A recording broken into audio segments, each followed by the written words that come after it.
Welcome to episode 111. I really think so, but I usually check, but we're just going to roll with it. 111 of the Nerds at Large Gaming Podcast. I'm one of your hosts, Darby Holland. I am Jeff Mayo. And you might notice we look a little bit better this week. Look at us, Jeff. Look at how crisp and clear we look. Whoa. And I have a laptop to work with. I don't have to, contort my body over to do that. And part of that, I think we're going to start looking a lot better really soon, because I think we're confident enough to go ahead and say that Jeff and I are actually going to be moving into another house, like a house individually. No parents, no anybody, no roommates besides from us, no rules, breaking the law constantly.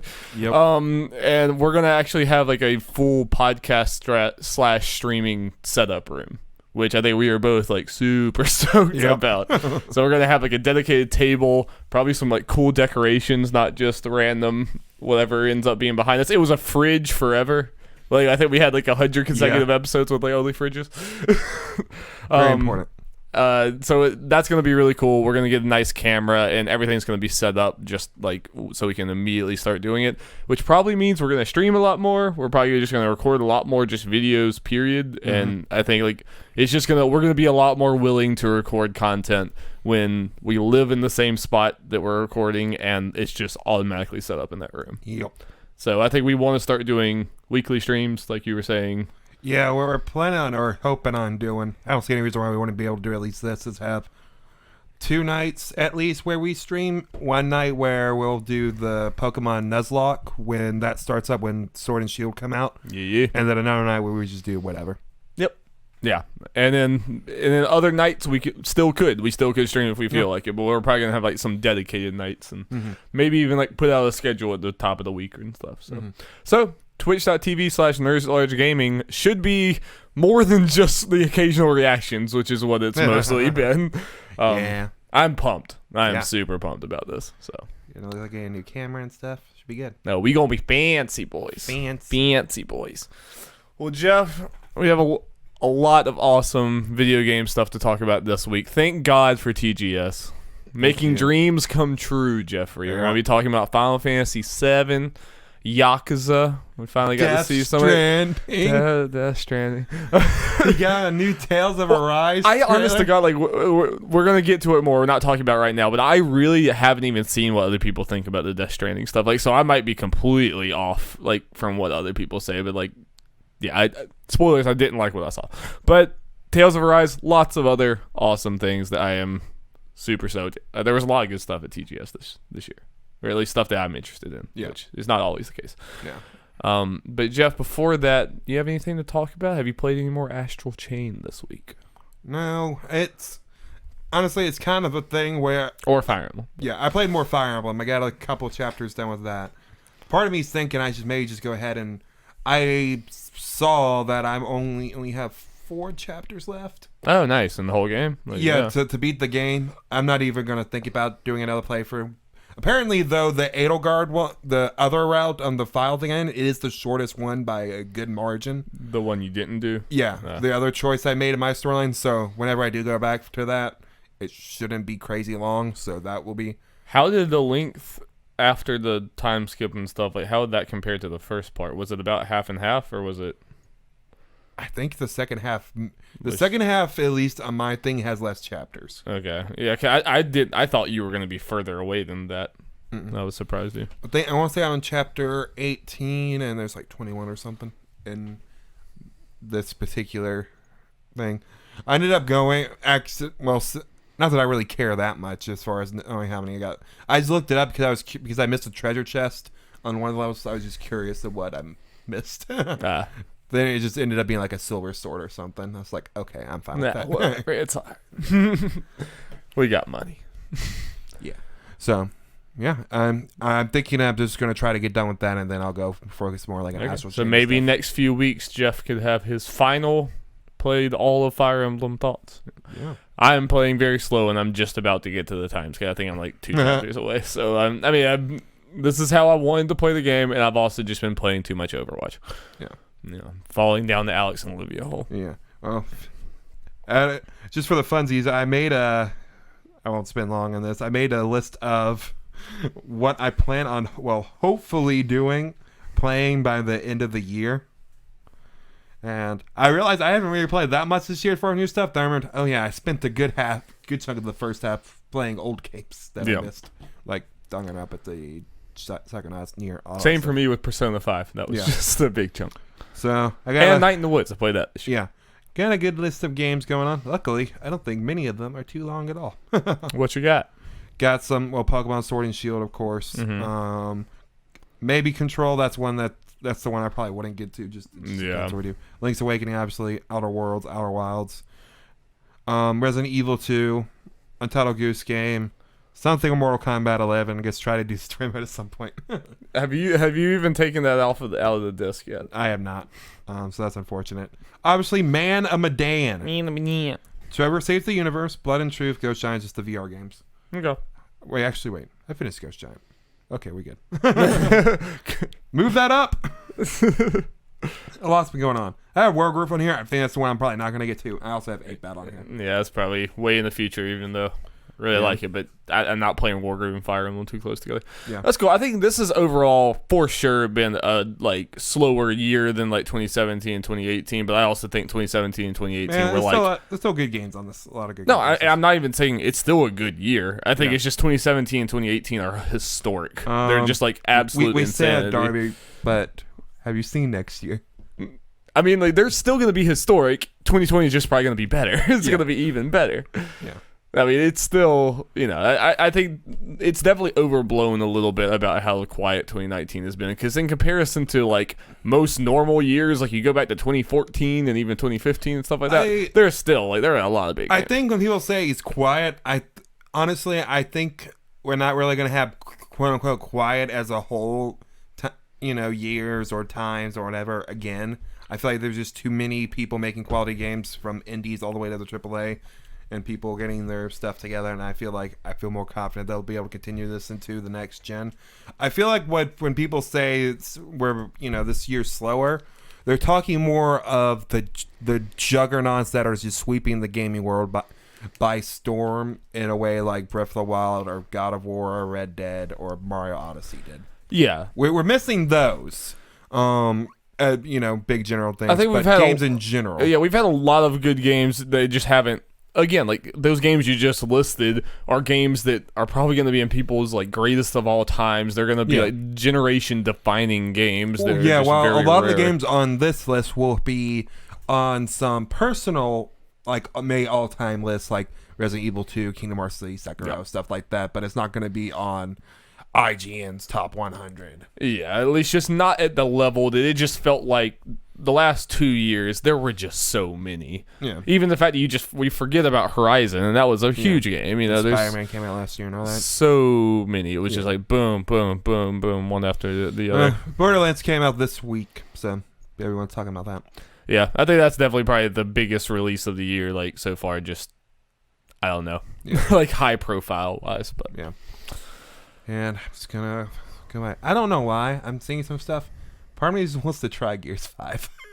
I mean, you have Game Pass. Exactly. So I know I would never buy it, but the fact that I have Game Pass. People seem to really like it. I played I think I played the first 2 Gears way a long time ago. I would play them at my grandpa's house. I believe. I think the story is maybe we should do that. Yeah, I mean, I'm down. And from what I've heard people say, the story is whatever. So it's if you jump into 5, it's not the biggest deal. It's just kind of. I just want crazy gunplay. Yeah, and no, I remember the Gears games being fun. I remember them being kind of repetitive. It was just it was a cover shooter, and it was a cover shooter to the nth degree. I hear this one is a little more. They have some semi-open areas, and they're doing some other things. I think this. I want to be Dave Bautista. And I want to be Dave. I want to play a giant thumb. Everyone looks like thumbs. Every character looks like a thumb. Yeah, but that could be fun. I don't really have anything to say. I'm still enjoying Fire Emblem, I will say. And again, I think I really need to get to that second half. I'm just moving too slow. But I am still a little bummed with the lack of difficulty.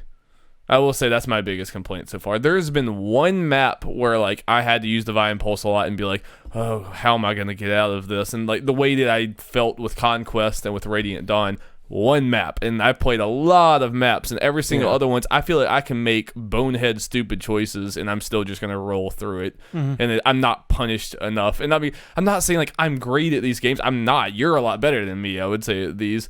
It's just that, and that's kind of the problem. I'm not even like putting in a lot of thought into this, and I feel like the game just will not push back on you enough. I don't know if you felt that, but I definitely have felt that, and it's I feel like it it gets maybe a little more difficult in the second half, but it's not like crazy. I mean, they just released a new difficulty. Yeah, which I kind of wish that was already here, and I wish that you could just move up. Like I hate it when you games can move down, you just can never move up. I hate it when they do it because like Jenny's playing, my sister's playing it right now, and normal is like freaking baby easy, and I told her it's like you should have done hard, but she did normal. Now she's stuck there. She can't move up, and I'm like, that's just why. I don't know. Isn't like the old excuse used to be like trophies and achievements. Nintendo doesn't even have that. Yeah. It's like just allow people to play the game the way they want. I don't know. It's weird. Yeah. Yep. And also, then they changed Violet's voice actor. The male one that had the sexual assault or whatever it was. Yeah. I guess that's good. Yeah. They also changed one of the better whatchamacallit support conversations with one of the characters in the Black Eagle house. I saw that and it made me sad because it's really good and gives context to the character, like why she acts the way she does. But they just like removed it or something? They took out some of the darker aspects of it. So it just sounds it's like, oh, I now see, but it just makes her sound more whiny. Gotcha. Yeah. That's a bummer. Yeah. Seems like that's a lot of dialogue to record to replace that guy's voice.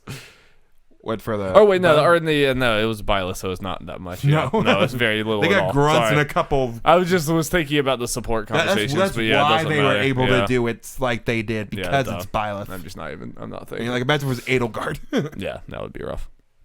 All right, Jeffrey. Well, we have a lot of TGS news to get to, and the first one is the biggest one, and the reason why we're all here today. Ring Fit Adventures. Ring Fit Adventures. You nailed it, Jeff. Yeah, I did it. Now we talking about Final Fantasy VII Remake. We will talk about Ring Fit Adventures, though. We will.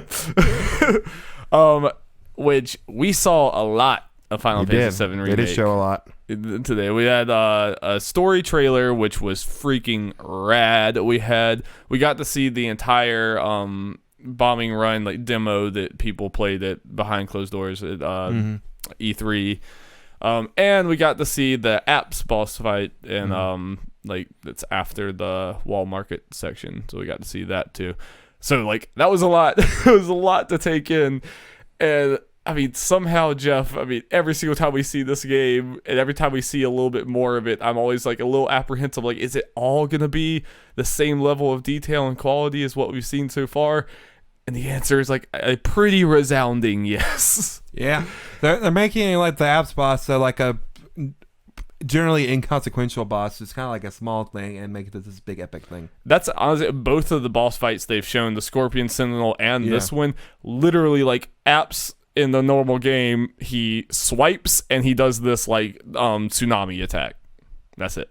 Yep. I think that's his entire moveset. It is such a simple nothing boss. But in this one, he's freaking jumping on the walls, climbing around. He has different phases. One thing, this is really random, but like I really loved it. Because we also saw summons. We saw Ifrit and we saw Shiva in the story trailer, but we saw Ifrit like in action in this one. Odin in this. And Odin, yeah. But Ifrit, whenever he hits Apps and Apps catches on fire, and then Apps is like flailing on fire, and he goes and jumps in the water, and then comes back out like to get the fire off. I just thought that was like a cool touch. They're actually like interacting with the environment based off of you using this. I think that'd be harder to do in the as far as in the game, you know, having stuff for every probably. So I think it's easier then because you probably really only have Ifrit as a summon. Yeah. So, but. It's cool. I mean, like, but that just kind of shows just how much effort they're putting into every single one of these. And we saw all the Turks and everything, and everyone looks perfect, like absolutely perfect. And all the environments, it's just it's the absolute perfect blend of nostalgia. When I see these environments, it like you know exactly what you're looking at, even though it looks completely new. But it also like it is way more than just like a fresh coat of paint. this is like what you like envisioned in your head when you were playing the game. We call things remakes. This is a remake. Oh yeah, no, Remakes. This is a remake. This like a lot of times they don't actually put remake on the box. This deserves like this is a remake. This is completely a remake from top to bottom, everything. And like I was telling Jeff when we were in the car earlier today, it is one of those things that the original Final Fantasy VII is always going to have like its nostalgic quality that and like its charm, and it's like it was iconic for its time, and it's going to be a big deal. Even like 20 years from now, I'm still going to be going back and playing the original game at times as well as this game. Yeah. So not that like that game's irrelevant now or anything, but what I love so much about this is it's almost like a Super Smash Bros. Ultimate thing. They could have done less than this and I still would have been satisfied.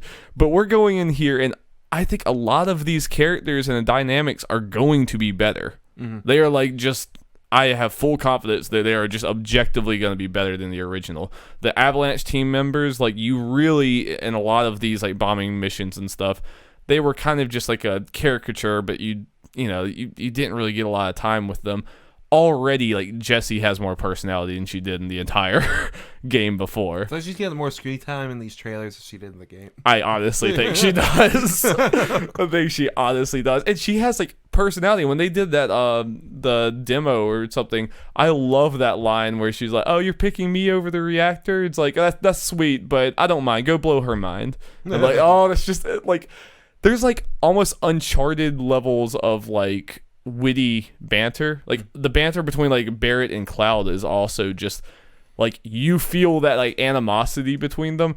And honestly, like this is something you're probably familiar with. Like I'm not used to this level of like subtle emotion in the writing when it comes to Japanese games. A lot of times that's lost.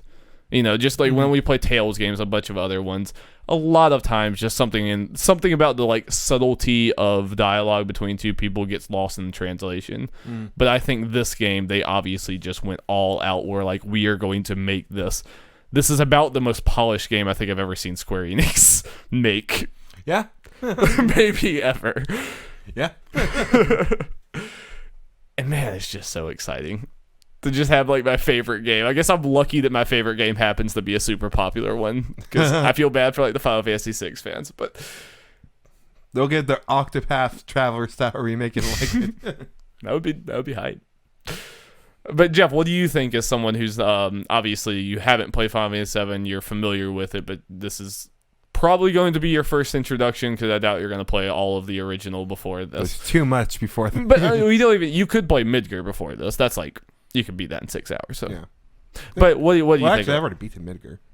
You've gotten all the way through it. Yeah. Oh, okay. I actually did that a while ago. Oh, okay. I didn't know that. I tried multiple times. It's just I have gotten through Midgar. Okay. So everything right now I knew now. Okay, then good. They're great. Yeah. But what do you think about this? Well, I think it looks great from a gameplay standpoint. I think this. A lot of people had problems with Final Fantasy 15's combat, and I think Final Fantasy 15 died for Final Fantasy 7 since. I kind of yeah. And also something cool, they're appealing to people who are more in the action combat and people who are more in the turn-based kind of the original by having the classic mode in here where you can let the computer have full control over the hit, do normal attacks, fill up the ATB gauge, and then you can select the spell or skill or whatever you do once those are filled up. Yeah, you're basically just doing like whenever the ATB comes up, you just do like the menu attacks, which I really wish that we had an English translation of what they were saying so we just could hear more about some of this stuff. That's the problem with a lot of these, and we'll get to that for a lot of these TGS things. Some of them actually did have English like translator thing going on, but a lot of them didn't, and yeah, I mean, that difficult makes it to understand. Harder. But the classic thing, like it definitely seemed like I'm not gonna play the game this way, obviously, but like it's so cool that that's an option, and that they like there definitely easily could have been a version of this game where it's like trying to make this work as kind of turn-based and action at the same time. It's gonna be too hard, so we're just going action. Like they easily could have done that, and I wouldn't have even really faulted them. But the fact that they put this much effort into we know that some of you are going to be mad, so like we're going to try to like keep like the essence of that turn-based thing. And for me, the normal system they have does a good enough job of that for me, where like it feels like a combination of both. The action makes it feel way more cinematic and like I'm in there, but also the fact that you can pause time and do the command inputs. Yeah. Like somehow they found the perfect. It again reminds me of Smash Bros. They pleased everyone when it didn't seem possible. Hey, it's, we're all just hyped up for this, but I am certain, unless they're just really good at showing off this game, this will probably be the best received Final Fantasy in a while. Okay, maybe discounting some of the 14 expansions, those are received very well. Yeah. Just like as far as review and stuff, and I'm going to make a prediction. This could be the best selling Final Fantasy. I could see it. Yeah. I think there's going to be a lot of at least this TV. first part, because odds are it will go down as the parts come out. Honestly, more than likely, this is the way those things go. A lot of things like this do, but I think it's one of those. There are like a lot we think of. Because Final Fantasy VII is a like nerdy ass JRPG, so that's the way we think of it. But there are a lot of people who don't even play video games who played this game. Yeah. Because it was a moment in history. It was sold as like video games are a real deal now because of this game. So Darby. So there's gonna be a lot of people that are gonna be watching football and they're gonna see a Final Fantasy VII Remake trailer and be like, "Holy shit! Look at that!" They seem to put Square's is understandably putting all her money behind this, it looks like, from as far as the budget into the game, and they're putting it after the re-announcement this year, re-reveal. They're having it everywhere. It being substantially shown as less playable, so they seem to know what they're doing was good. But Darby, think of how good Ifrit look. Now imagine Knights of the Round and Shiva. Yeah. And Odin from the brief thing we saw. Yeah, I'm glad with summons they're doing the whole once you summon them, they join the battle with you. Makes sense for this battle. How exactly is Knights in the Round gonna work? I don't know. I'm excited to see because like it looks like it's working like some of the later Final Fantasies where they like you summon them and they stay on the field with you for a while and they go away eventually. Whereas obviously in Final Fantasy VII it was a one move thing. You called the summon, they did one move and they bounced. So like is it going to be 13 giant knights taking up the entire screen? Yes. Okay. I'm trying to think of other stuff we need to talk. Let's go focus on that trailer, Darby. Yeah. The story trailer, which has a lot of stuff. Yeah, which I kind of forgot. I could be pulling up I have the trailer right here, so I'm just gonna like kind of play the trailer in the background. Okay. While we talk. So yeah, if you're watching the video, trailer. Okay, so Darby, this was just a full-on story trailer showing them ghosties again. Yeah. And like, what in the world are these exactly? How big are they gonna be in this? Like they're at Seventh Heaven, which like. Nothing like this. Obviously, these ghost things weren't here anyway, and they there wasn't like this big battle at Seventh Heaven. That just wasn't a thing. And like, they're obviously in these trailers, like that's part of what they're showing. Like, hey, this is new. This is new stuff. Also, with the look at Sephiroth. Just look at it. Also, this guy. Like, who is this guy? Also, it's like, hey, this is new. Is Jesse like, who is that? And then you see this like I soldier watched the guy. Japanese. I'm kind of proud of myself for this. I watched the Japanese thing. There's right in here is Cloud State Soldier, but I was able to, when I was watching it, instantly tell by the sword because I played Crisis Core that he was a soldier. Yeah, and I was wondering as soon as I saw this, like, oh, is this a Crisis Core character that I'm not aware of? Actually, Dari, I think what this is, as much as you wouldn't like this is a Kingdom Hearts character crossing over. No, God, no. This is the older version of Dimix. It does look exactly like him. This is the nonsense Nomura would do. Come on, Nomura. Don't fail me. Put Mickey in this game. I just don't want it to be canon. I don't want it to be like an actual canon crossover. It's I don't think it is. But no, and this is like, I understand some people being potentially hesitant or upset about some of the new stuff in here, but like, honestly, just with the level that they have gone, like the amount of effort and stuff they put into what they've shown so far, I'm fully convinced that like all the new stuff they're gonna add is stuff that they probably like wanted to have in the original game. It's going to be like, I think this is their chance to like tell the full Final Fantasy VII and to like actually dig as deep as they probably wanted to back in. I'm very curious. it makes sense that if they were to do this, it wouldn't really affect the beginning that much. But I wonder if all these changes will lead to some deviation in the story. I think it could.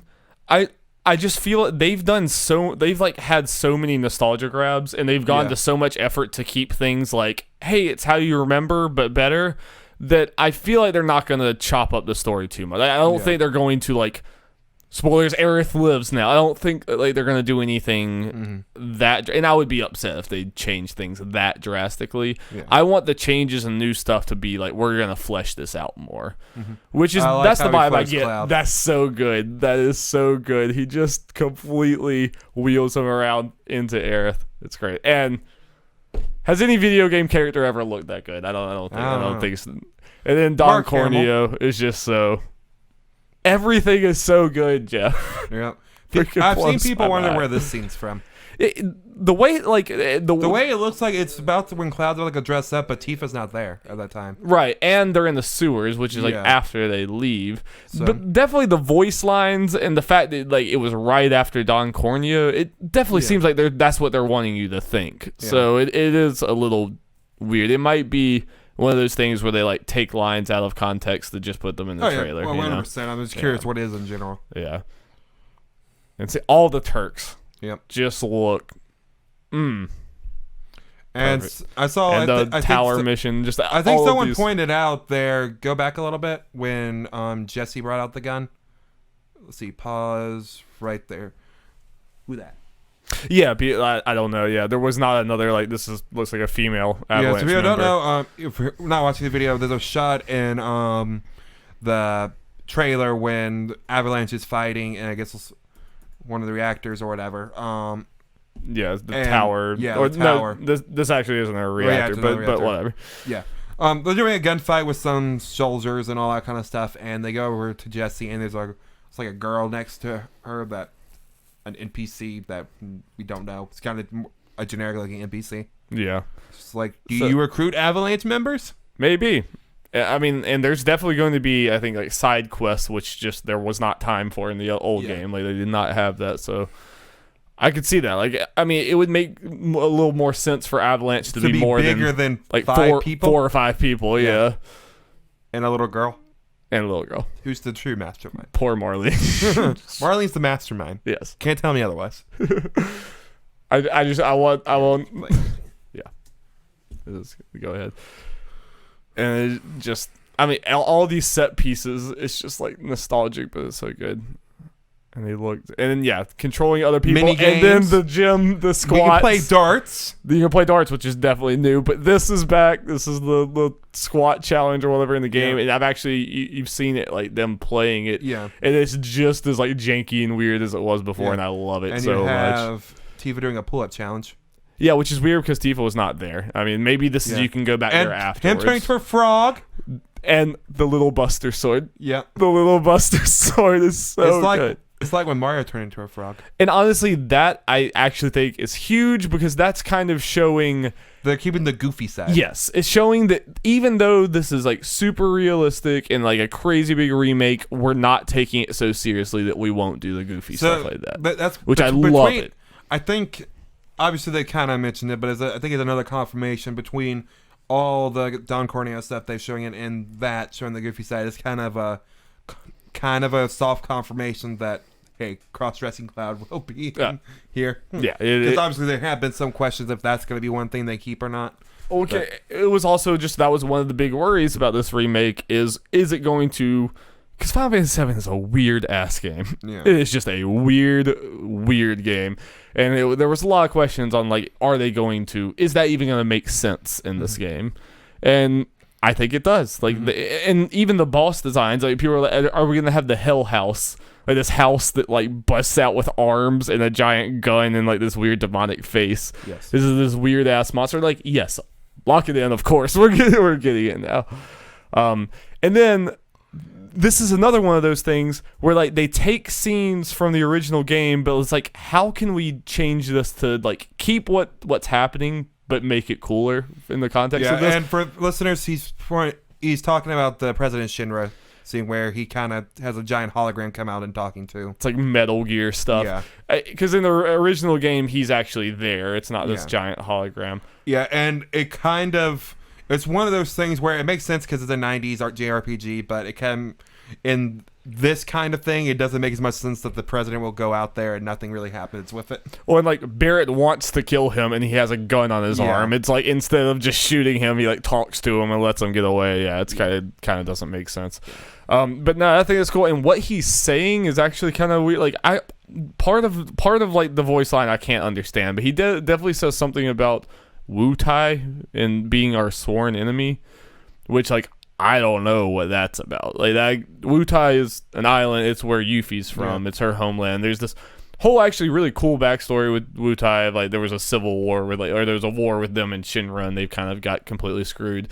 And I would like for them to. And this makes me think that again, there's story elements that we don't know. Yeah, going I on think here. that's be one of those things that help insert Yuffie into being the complete canon thing, since she's a side character. That could be something they use to insert her into more of the core story. Yeah, and there's a lot more you could go with Yuffie and Vincent. They were kind of limited because you had to be able to play the game without them, and it still made sense. So they couldn't do. There's certain things they couldn't do with Yuffie. And Vincent. And there's no way they're not going to make it so you get Yuffie and Vincent 100%. Yeah, I don't think they should be optional. I think they should be mandatory. I think that's one of those things that only the most hardcore about this would be opposed to. Yeah. I mean, for that original game way back then, when there was just video games in general just had more mystery, I think it was kind of cool having these characters that you could completely miss. So you talk to your friend, you're like, wait, what? Vince? That's cool. But like, we just don't live in that time anymore. And this is just such a different game. Like, I would rather... Because they're like taking all these characters, like how can we flesh them out? And I want them to have free reign with Vincent and Yuffie because like they're two of my favorite characters in this entire game. They're really cool. I know we're spending a lot of time on this, Jeff, but it is my favorite game of all time. But Shiva looks and Odin looks so good, but look at Shiva. Oh my god. Just all the effects, the effects for like all of these different moves and attacks are just incredible. The hit sparks for the game with swords and bullets and stuff are phenomenal. It is kind of unreal. And then the shot with the plate falling, it's Jeff, into my veins. Yeah. I need it right now. That date can't come soon enough. Got 5.5 months. Oh boy, yeah. I was thinking about doing like a rewind trailer type thing and do like a separate video. We kind of just did that, but I might still do it. I might still put that out, but we'll see. So yeah, we can move on because we obviously talked about that a lot. But man, I have not been this excited for a game like ever in my entire life ever. Moving on. This comes from Matt Purslow from IGN. Nintendo has finally unveiled what the circular Ring-Con controller it previously teased is used for. A new fitness game called Ring Fit Adventure, which will release October 18th. Ring Fit Adventure translates physical exercises into in-game moves and allows you to explore 20 different worlds. The adventure includes activities such as running, hovering, and steering a raft along a river. The journey is filled with enemy encounters, and players can attack and defend using 40 different fit skills, which require you to use your arms, legs, abs, and even yoga positions. As such, every quest is a bit of a workout. Alongside the adventure mode is a quick play mode for short burst gameplay or simple and sets which both focus on the exercise side of the game. These can be used to improve specific fitness areas such as legs, shoulders, or core.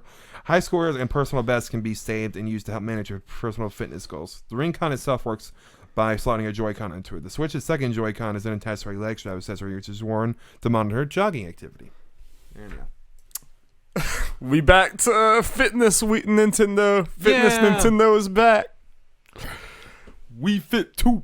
This is a really weird looking thing, Jeff. It is. It's just this weird like it's pretty neat though. Circle that people are doing. Like, no, I love that Nintendo will still just like screw it. We're gonna do this. Yeah, and also he has Nintendo, so that's part of the way they do this. But I think it's smart from a potential success standpoint.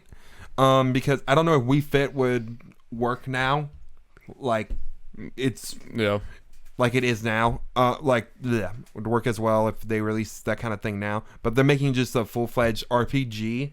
I think would help. It's a cool angle. It's like a different angle that I definitely. That's like it's a definite success. but I feel like that more likely to get people interested than just releasing an updated Wii Fit. Yeah, the only thing, like, I don't think it'll, like, Wii Fit and Wii Sports and stuff appeal to, like, literally like, just, moms and grandmas and stuff. It's like, as far as how much it will sell now, I feel like this is... Yeah. It's one of those, like, I don't know how to predict this. I think it could be a bomb, and I think it could sell decently well. Like, apparently, it's like a 40-hour game or something. Wow. Or something, I can't remember, something that said, like, if you play/work out an hour a day, it might take you. Actually, they might have said like 3 months. Wow. Or something. And isn't there like a weird like villain and stuff? Yeah. Or something, some like workout villain. Mm-hmm. It's really, really everyone's funny. gonna be group streaming. Like it's really funny because it's really how funny. silly it is, as well. And I kind of like how for enemies they have a weakness, like they would in Dragon Quest or Final Fantasy or something to certain attacks. And it's different exercises. That's fun. I mean, it's weird for us to think about now, but exercise and fitness at one point was one of Nintendo's central money-making like pillars of their gaming industry. I mean, like, it is just the fact. Like, Wii Fit and Wii Sports were freaking huge. Those balance boards, like, there's one in our house because a friend of ours just had it, and like everyone had it. Yep. So, I mean, it's not super... Like, this is one of those things that it sounds like it probably initiated with investors being like, hey, Wii Fit made a lot of money, bring back the exercise stuff. So, like, all right, if we're going to do this, let's do it in a fun way. Yeah. It's like, we're going to make the best out of this. Not that fitness games are bad, and, like, you've seen with Beat Saber and some other VR stuff, like, it can be a lot of fun. But, and I don't think price is that bad. It's $80. And obviously includes the game and the wheel thing and all that. The wheel thing is just so funny. I mean, Nintendo always, with Labo, it was the same way. It's like, wait, what am I looking at? Yeah. But yeah, Nintendo's always gonna be weird. There was the some hell's filled up this year. Is this a weird thing? I'm actually like kind of surprised that since the Joy-Cons have the like motion controls and stuff, and it seems to just generally work with you doing it. I'm honestly kind of surprised they haven't just ported the Wii Sports over just for free money. Yeah. That's honestly kind of surprising to me because, like, I feel like that would be headlines to be like, "Hey, Wii Sports is back on your Switch." There'd be a lot of people that would at least just turn on their Switch once and do that or something, and like even if they like charged $15 for it, people would do it. Yeah. I'm honestly kind of surprised they haven't. Yeah, they would be able to, right? I know back then you had to have the motion sensor, but like, I mean, Mario Party, you're like swinging. Maybe it's not good enough. Maybe the motion isn't good enough. I'm sure they looked through it. I guess there might be a reason. Maybe some kind of like software thing. It's hard to get it up to the Switch or something. I don't know. I mean, I know part of it is they're just like looking past the Wii, but I feel like that would just be an easy nostalgia grab because there's a lot of people that have nostalgia for that game. Mm-hmm. Easy money, Jeff. Easy money. Easy money. Like PlayStation All-Star Battle Royale 2? Really? Yep, it would be easy. Like it would money. It would make them so much money. It definitely wouldn't tank whatever studio is working on. Yep. Okay, Darby. Time to move on to a game we talked about last week. Project Resistance, which that is the current title for, and they haven't given an official title yet. They gave a gameplay overview trailer where they talk about how exactly this game works and everything. You play as 4 different characters with their own skills and stuff. One punches really hard. One heals very hard. One hacks heals so hard. Yep. And I forget what the other one does. I think it's also something like hit very hard. There's like a hacking person or something. Yeah, There's someone that can hack. very Oh, okay. hard. Sorry. But the other one I think is a variation. I think it was like damage, tank, heal, and hack. Tank. So they can take damage very hard. But you work together to escape. You have a little time limit. But it's a player versus player thing, a 4v1 thing where you have 4 players trying to escape, and you have one person who's a mastermind who puts traps all around and even can take control of zombies and Mr. X and try to stop them from escaping. Yeah, and they're like they can set traps, dude. Monsters like they're just like looking over the entire map. Apparently this is a somewhat controversial thing. Am I crazy for thinking this looks cool? Yeah. I'm seeing, like I think this it looks as good as RE2. It looks like it's the same engine or whatever, and it sounds really fun. Like, I like that every character is not just the same. Like, you have to play a role. Like I'm going to play healer this time, and you play a different role in here. And for what I've seen of, like, being Mr. X, it looks like there's a lot of things you can do, like spawning the enemies, putting out like, this looks like a cool format for a thing like this. I mean, I think some people are, like, worried they're going to, like, tarnish Resident Evil or something with this. And I understand Resident Evil's has had history of bad spin-off games, but I would be more understanding of that. It was the fact we just got Resident Evil 2 and Resident Evil 7 a couple years ago. Yeah. I mean, so what do you think about this? I don't know. I think it looks like a lot of fun. I'm curious about the price. Yeah, I think it needs to be at most 40. Yeah. And that's what I kind of expect is 40. But this also seems like a game that they could just keep adding stuff on, keep adding new maps and new enemies and new... Whisker dude! I think this is rad. Yeah, I think this is really cool. Yeah, and I was a little surprised by the negativity towards it. Yeah, me too. I mean, like, I think Resident Evil...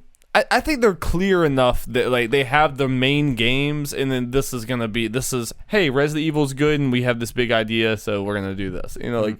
Plus, the thing's being outsourced, so it's not Capcom's Resident Evil team working on this. Like, this is not going to impact the future RE, like, mainline games really at all. Like, this is just going to... RE3 Remake's coming, I assume.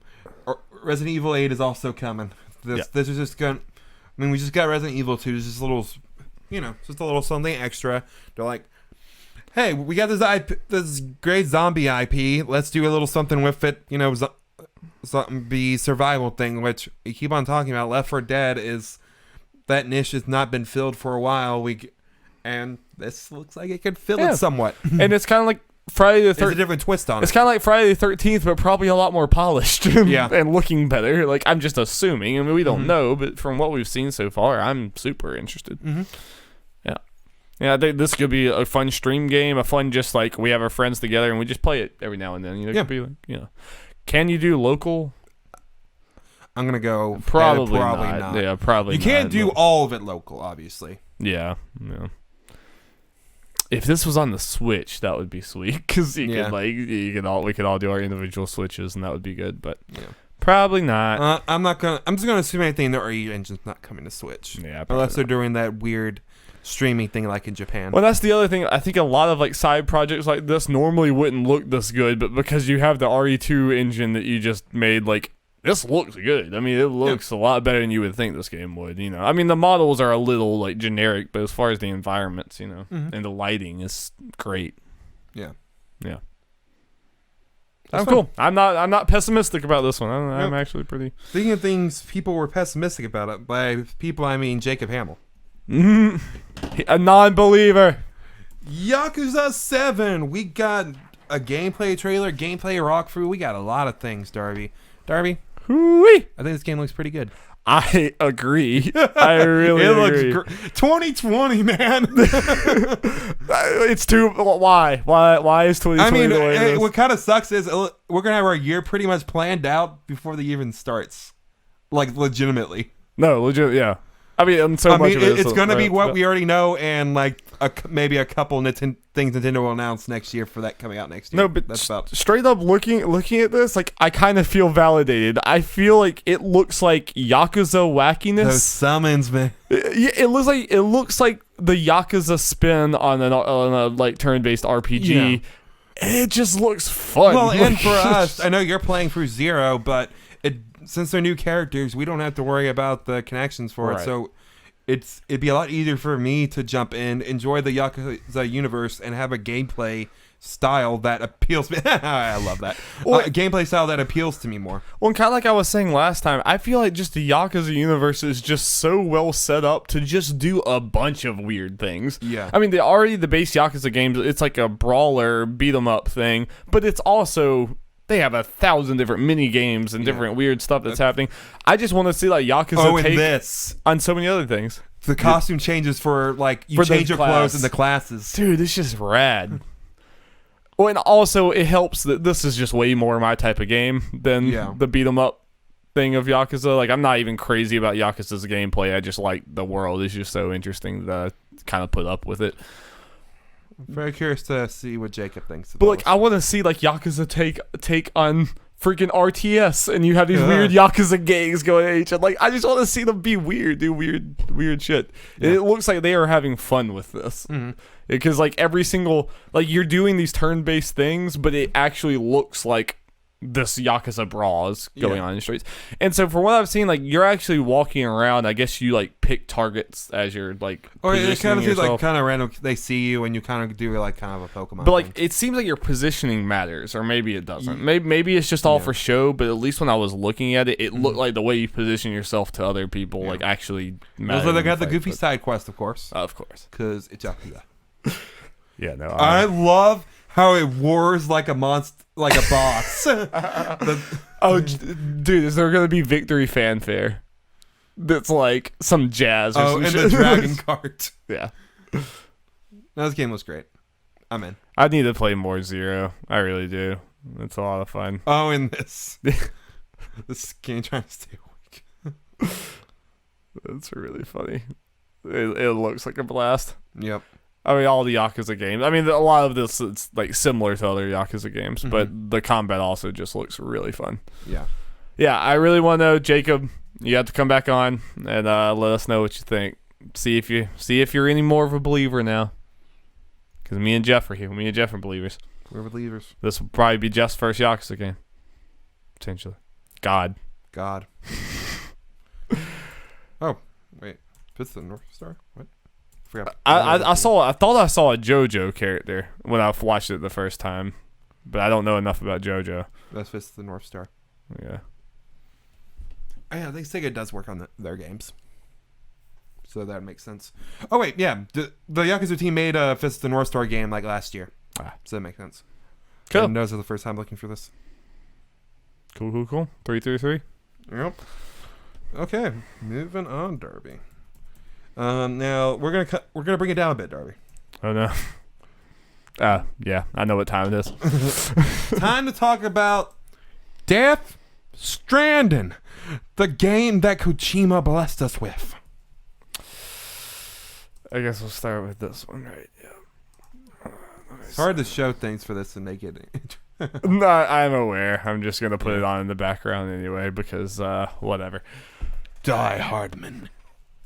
All right, Jeff. So what you want to start us? Cause we had a lot of Death Stranding stuff. Yeah. This, like got definitely the most gameplay we've got since this thing was announced. We got a new 8-minute trailer showing off a cutscene and more characters and stuff. Apparently, the president's daughter has been kidnapped, and through the magic of technology, can place a hologram of herself into the White House, and her captors are allowing her to do this because reasons. Yes. Yeah. Does it because she's completely like conspiring against her captors with this hologram. Yeah. They must be doing a pretty piss poor job of like monitoring her. No, they're letting her do this. Yeah. They just don't care.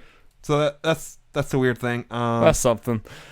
But yeah. I mean, like, it's one of those overall. I think the acting is pretty good. It's a little melodramatic for me.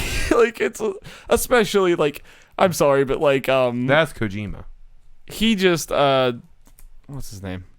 Norman Reedus' character just seems like a complete stick in the mud, like completely uninteresting generic protagonist that I'm just not even the least bit interested in. Are you talking shit about Daryl? I am. Because Daryl also seems the same way. I didn't watch Walking Dead that much, but yeah. And then so like this trailer was whatever. It's another one of those Death Stranding trailers where like you kind of like they're talking about a lot of things that you don't really understand, but at least for me, it's like there can be a trailer like Last of Us trailers. Last of Us Part 2, for example. Like they'll like show that, especially that second trailer, it's like I don't know any of these characters, but I'm immediately like I want to know. I want to know what this because it's balls to the wall. You're in there immediately, and there's this like conflict, and like people are about to die, and all this, and I'm like, what's going on? Like I need to know about this. When I see Death Stranding trailers, like it's the same level of me not knowing what's going on, but I just don't care. It's just hard for me to really be interested in. There's like saying a bunch of proper nouns and just like saying a bunch of things that happen. And it's like I have so little to go on that it's hard to even get excited. I think the thing is that was fine in the beginning, but when you've been showing this game off for 3 years or whatever, and you're still doing it like 2 months out, it might be a problem. Yeah.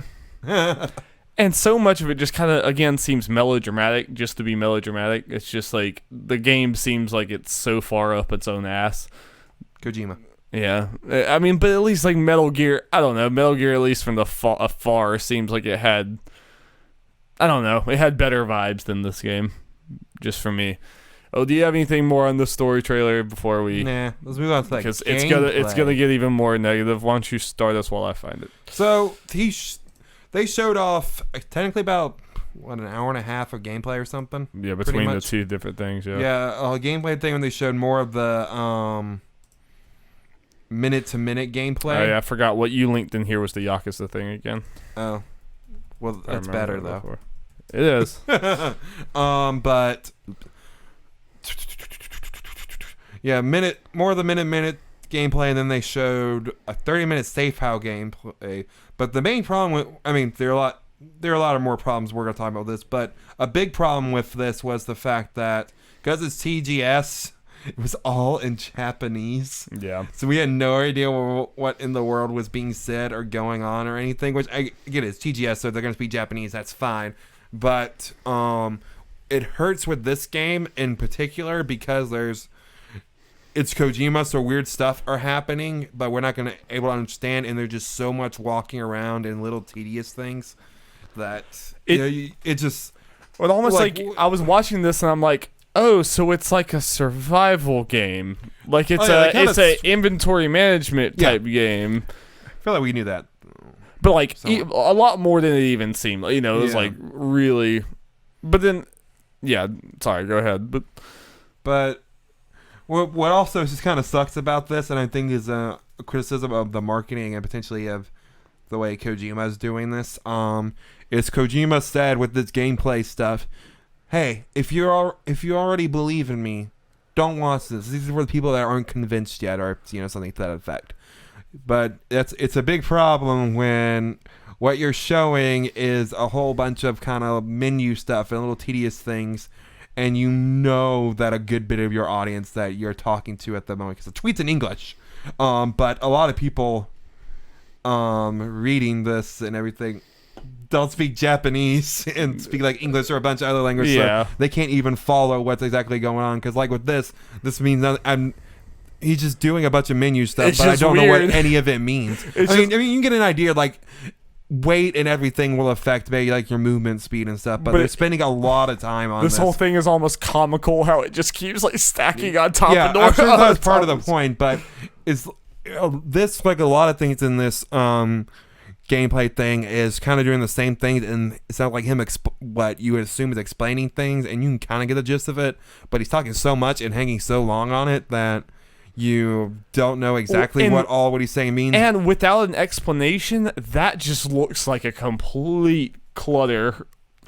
mess. It's like, what is this gigantic menu with all these different cargo crates? I expected this gameplay to show more than just like the walking stuff. Yeah, I want to move on because like yes, it sucks that it's all Japanese or whatever, but like that's not the only problem. Yeah. Because like it's also just the things that I saw in this trailer is just, I feel like every single time I see Death Stranding, I'm less interested in playing it, and this is the all-time low. Because everything we see in here, nothing looks fun. I mean, I'm sorry, some of the environments look pretty, especially for how short this game was worked on. It's impressive. But the actual minute-to-minute things you're doing, it's a lot of like walking over empty landscapes with not much going on, delivering weird cargoes to people who just like smile and say thank you, seeing a few creepy things, and then when it got to combat, it looked like absolutely nothing special. It was like do a few punches, shoot a few guns, dodge. It just didn't look. It looks like a game that only took 2 years to make. Aside from like the stuff looks good, but that's because they got the Horizon engine, they got the Desmond engine. It looks like kind of all my worries when they said like, "Oh, this game's coming this year," I'm like, "Oh, well, you guys have not been working on that this long. Like, it must be smaller scope." And than it's we're a quote unquote open world game, but looking at this, it seems like they filled the world. And I hate to be this way, but this is what they showed us so far. So, I'm going to talk about what they just showed us. It could be different, but seems like there might be a bunch of padding just walking around this open world where a lot of things just look the same and nothing really goes on. Mm-hmm. And I'm sure some people, like if they listen to us, will bring up the fact that me and you love Red Dead and Breath of the Wild. With the whole walking around like empty worlds. But those games had a lot more going on and a lot of stuff that could happen compared to what we've seen so far with this. I mean, there was a lot of... And this... He's walking so slowly. I mean, that's just the problem. Is just everything they've shown. Maybe it'll feel different once you play it and you're like experiencing this weird story and just weird things happening. But it just looks so slow and just boring a lot of times. And tedious. And what they showed us, it seems like there's not even with Red Dead, you can 100% say some of that stuff for that, but it doesn't look like this has, the light at the end of the tunnel to make it that kind of stuff worth it. Red Dead also just the gripping narrative, and it just had like, even though there was like slower parts, it had like a lot going on, and some of it's just feeling. It's not always going to like, you're always going to be able to draw like, oh, but you like this, so you're a hypocrite. Like, you can find a way to do that with just about anything. Yeah. Like, some of it is just feeling. When I look at this, me personally, nothing about anything I see Dari, here. you were talking about you didn't see anything, so you're wondering how other people feel. I feel like I've seen a lot more negativity towards this, or kind of like, no, this really isn't grabbing me or something. And then you have a bunch of people who are massive Kojima fans like, oh, I guess you've never played a Kojima fan on game before. What do you expect? It's Kojima. Like, I don't know what I expected, but this, I mean, just because it's Kojima doesn't mean it's automatically good. Like, looking at this does not feel like it's the next big Sony game, which is the way they're treating it. Like, this does not look like that. This does not look like that. Yeah, I mean, like, compare this to what, like, The Last of Us looks like and what... I mean, it's too early to say Ghost of Tsushima, so mostly just Last of Us, but... Or even just God of War. You think about the sequel of God of War. Like, this just does not look like it fits. Like, this is not on the level that they're treating it. I can see maybe budget-wise. I think they put a lot of money into. I think this is the most expensive art project. Oh yeah. I mean, in video games, like, but I think a lot of the money went into like cutscenes and getting voice actors and stuff. 100%. That's just not going to make a good game. That just doesn't equal a good game. I really do think this game's gonna still be like it's gonna be split, but I think it's gonna lean a lot more to the negative side than. I'm starting to feel that way too. I feel like the Kojima thing will only take it so far, and the people who will try to defend it, even if they don't really themselves believe it. Again, we might be completely wrong, but again, we can only go off what they've shown us. They've been showing us stuff for 3 years. We've technically have seen over an hour and a half of gameplay. If that's not enough for us to at least kind of give an idea. And I don't expect this game to really be that long, honestly. But. Yeah. I feel like it's whatever length it is, it's going to be padded out by all this walking. It would almost seems like... I mean, it's too early to tell, and it was in another language, but this just seems like almost fetch quests are just uninteresting. It's like, oh, you have to deliver all this to different people. Yeah. And then they had we knew that this game was going to have some sort of online element with other people interacting with your game, but just from looking at this, all it really seems like is they put like weird care packages down that you saw like it was from this player. Mm-hmm. There was a little Jack and Daxter icon. It was obviously like this PlayStation account. And then it like played music or something, and like you could like it and thank them or something. It's like, that's not... They've been talking about Death Stranding as it's this crazy new concept when it comes to connectivity online and all this or whatever. And it's like, freaking Journey is cooler. It's like in 2012 was doing cooler things with like random strangers online than this 2019 game is, you know? Like, that's just doesn't seem like anything special. And the problem is, I don't think this game has been developed long enough for it to be special. I honestly feel that way. Like, this is kind of confirming a lot of my fears when they said that this game was coming this year. I'm like, I don't know if that's good. I think that might be really bad. This game is like, he was shopping around for engines just a few years ago. It's like that's not long enough to make what it sounds like this game is trying to be. Yeah. And I'm just worried that Kojima is just so much like Kojima's been given no restrictions for this game, which in some ways is good, but I think it could also lead to there are a lot of people just kind of overhyped for this game, even though they don't know what it is, and there's gonna be a lot of I feel like with the kind of hype, the reason people are hyped and those people, they still don't know what the ending is, and they'll think it's the best thing ever. Kojima even said he doesn't know what the story is about. And I mean, that's not necessarily bad. There is abstract, absurd, movies and art and stuff that are not cut and dry and completely ambiguous that can be really good. Yeah. But the problem is a video game, for me, actually does need to be fun. It can be crazy and abstract and weird storytelling, but I need to actually want to spend time doing the thing. And this just looks like I'm going to be spending hours doing things that I'm just not interested in. And for this probably not that long, weird art game, I don't want to be just doing this inventory management just doesn't look fun in this game. You don't want to rock the baby? And it doesn't even look that survival-y. There's just a lot of time spent here in open fields with nothing attacking you. And in the few times we've seen combat, and I want to get your opinion on that because I don't think you've spoken on that. I don't think the combat looks very good. I can skip to the boss fight. The monster design looks cool, but what did you think about?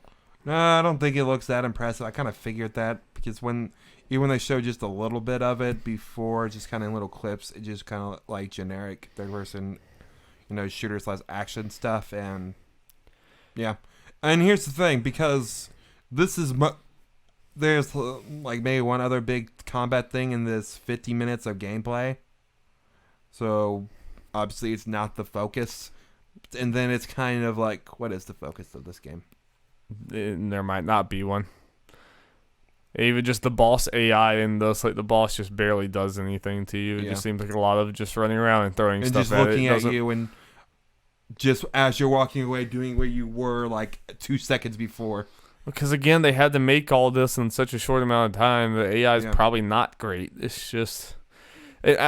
so many people are hyped that it's holy shit, we're getting Death Stranding this soon. But I think part of the narrative, once it's out, might be it should have stayed in the cooker.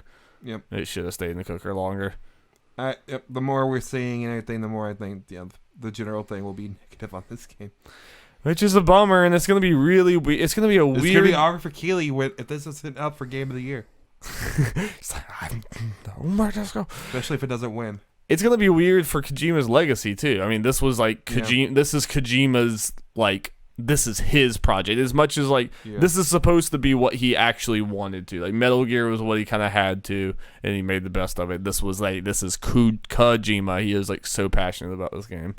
And if it does end up being, overwhelmingly negative, that's going to be a weird thing to wrestle with, he's obviously an insanely talented game developer, but I'm definitely concerned. Yeah. I'm concerned. Like we said, there's a big budget, but how much of that went into every single voice character almost is a iconic actor or actress. Yeah, I'm sure that's where a lot of the budget went. Yep. It's a bummer. I hope we're wrong. No matter what, I don't think this game's for me, but I hope it is for a lot of other people. We'll have to see, I guess. Yeah. But games that you want to talk about, a game that is for us, Darby? Nah. Nah? Okay. Yeah, Jeff. Let's talk about that Tales of Arise, Darby. Woo-wee. We finally got a new trailer after 3 months that didn't really show particularly much new. Yeah, this and, well, again, 2 games from now.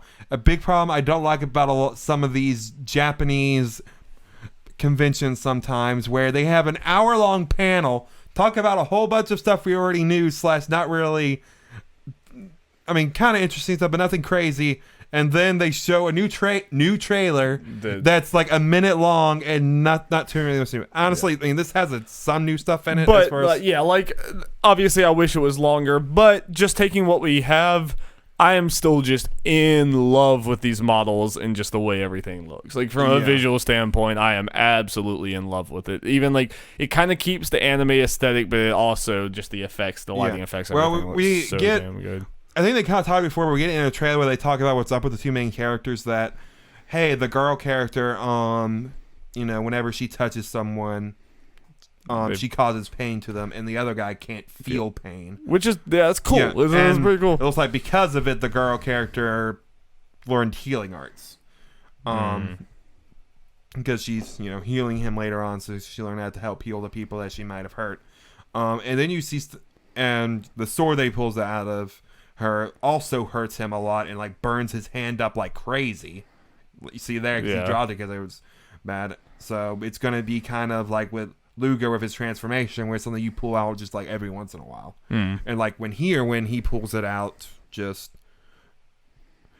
the area around it is burned and everything. The grass is burning. The path is, they actually looks like a different texture and everything. Like it's actually the path. Just Jeff, in no other Tales game, Tales a budget. Yes, in no other Tales game in existence would you have seen that kind of an effect of like burnt the grass in a circle. It's absurd how much better this game looks. I mean, this is the first Tales game that is made just for this console generation. Even Tales of Berseria, I think people forget PS3, about. Yeah. But it was only in Japan, so people kind of forget about it. No, this is the first PS4, Xbox One exclusive Tales. But even on the PS3, it could have looked better than it did. I mean, this is like the first time they were actually upping the budget, and there's a reason it took a while. I mean, part of this is because it's super early and this is a short trailer. But I think part of Tales' problem, and it's a problem with a lot of JRPG series, is they can definitely be way, like, they're not subtle enough.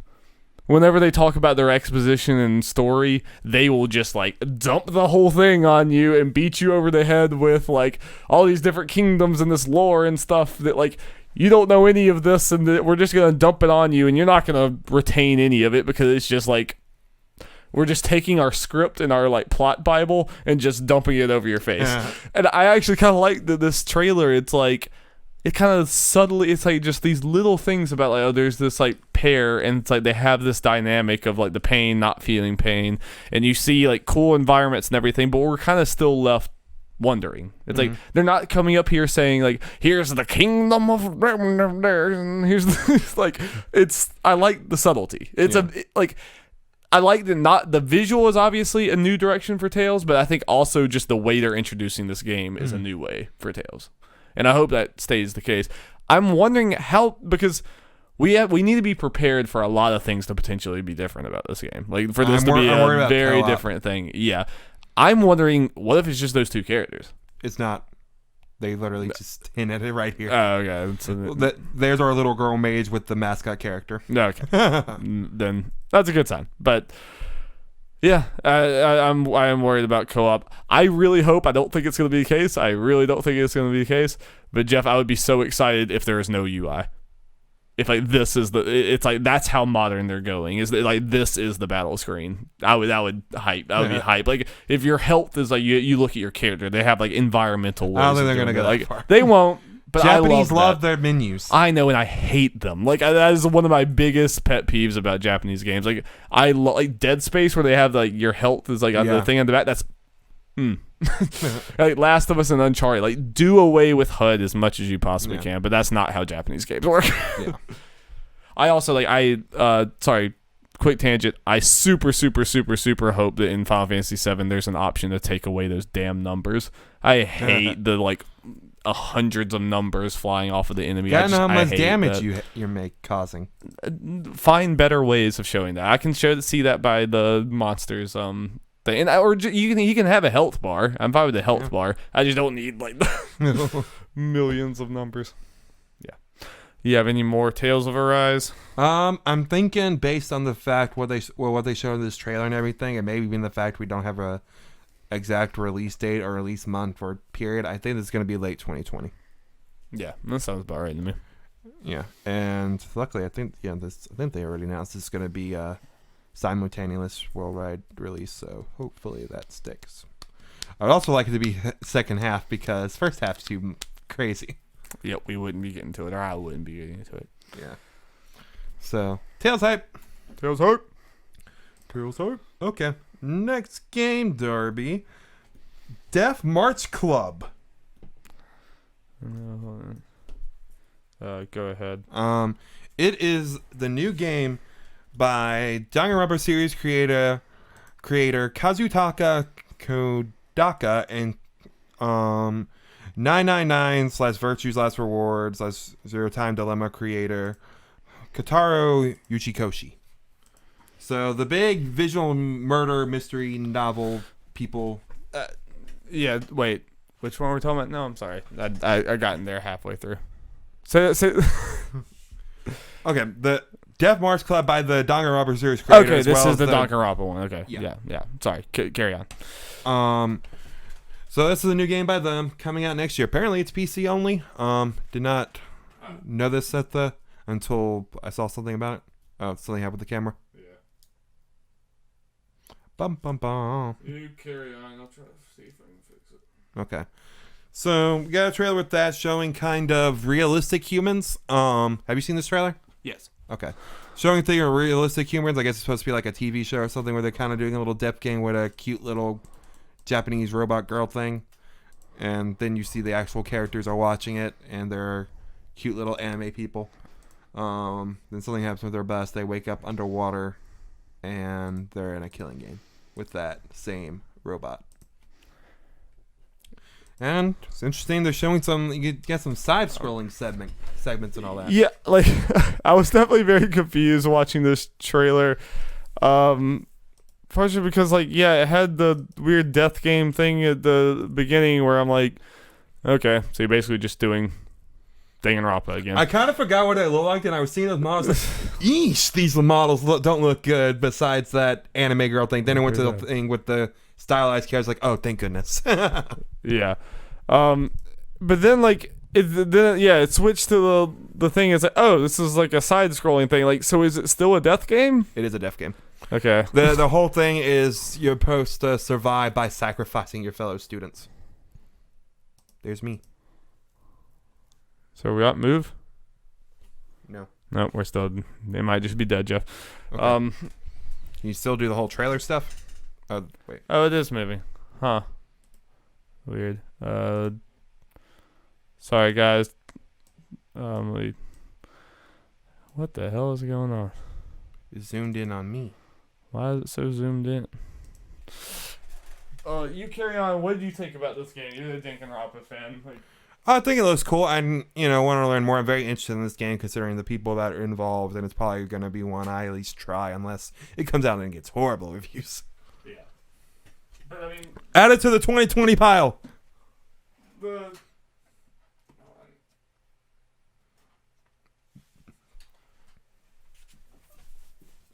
Sorry, the 2D thing is just the 2D side scroller thing. It was just hard for me to understand what this game exactly was. Yeah. Just from that trailer. It's technically the first time they showed it off, I think. So it's kind of a weird thing, them showing the opening movie and all that. Yeah, I mean the weird but it was also just. I think this trailer was insanely poorly paced. Mm-hmm. Like it had the whole narrative thing at the beginning where it was like the death game and then the bait and switch and it's like, oh, here are the actual characters. And then it felt like it was like, we're gonna do 4 minutes of just walking around in this 2D environment and not really actually say anything else the rest of the time. It was just it got to the point where I'm like, oh god, there's still another 2 minutes of it. Is this all it is for the rest of the trailer? It's sure enough, yep, we're just not no words, no nothing for the rest of the trailer. I'm like, okay. Yeah. It was just a really weirdly paced trailer. But yeah. But yeah, obviously I'm not interested in this, but I didn't really love the art style and I couldn't tell what the game was. But are you bummed that they're just doing okay? Video's back. Sorry for all the weird though. Yeah, it's shit. This is, by the way, we're using my phone as a webcam, but it's over Wi-Fi. I probably won't try this again next week. I'll probably just go back to the video thing. But soon we will have a camera, so our image quality will be great. Whatever. Are you at all bummed that they're just kind of going back to a death game concept? No, I enjoy it. Okay. I mean, this is what they're known for, and this is what they're good at, and but it also is very different. It seems like, you know. Yeah, and with these two gone from their respective companies, where they're, you know, they made the series they're known for, and, you know, they don't have access to that, and I think they're done with them anyway. They kind of did a conclusion for it. That, you know, them trying different with the whole deaf game thing is cool, and them working together, obviously. So it'll be fun. And I mean, video game, there are plenty of like deaf game stuff and manga and anime and stuff, but there are not too many as far as games that do it. So I'm okay with them continuing to do it, at least for a little bit. Yeah. At least their first game out of their, you know, their series they're known for. Fair enough. I'm sorry, this podcast is derailing because I just have this webcam like right up in our face. So I'm sorry, the video for this episode went from better than it normally is to worse. But hey, garbage truck on fire.